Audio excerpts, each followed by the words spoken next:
আসসালামু আলাইকুম বন্ধুরা, সকলে কেমন আছেন? আশা করি ভালো আছেন।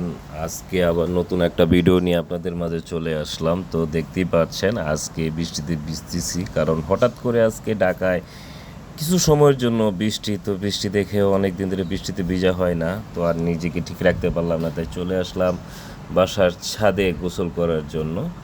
তো খুবই ভালো লাগতেছে আজকে গোসল করে। আর আমি বেশিক্ষণ ভিডিওটা করতে পারি নাই, কারণ হচ্ছে আমার তো আর ওয়াটারপ্রুফ না, যে কারণে আমি বেশিক্ষণ ভিডিও করতে পারি নাই। বৃষ্টির ছিটা যাচ্ছিল ফোনে, তো আর কি করার। তারপর আস্তে আস্তে বৃষ্টিতে অনেকক্ষণ ভিজলাম, ভিজার পরে এখন আবার নিচে চলে যাচ্ছি। তো আজকে ঢাকাতে যেমন বৃষ্টি পড়ছে, কার কার গ্রামে বা যে যে অঞ্চলে আছেন ওইখানে কোথায় বৃষ্টি পড়ছে অবশ্যই কমেন্ট বক্সে জানাবেন, এবং কার কার এই বৃষ্টিতে ভিজতে ভালো লাগে সেটাও জানাবেন। আর আমার এই ভিডিওটি যদি আপনাদের ভালো লাগে তাহলে বেশি বেশি লাইক করবেন, কমেন্ট করবেন এবং সাবস্ক্রাইব করে দিবেন। আর আবার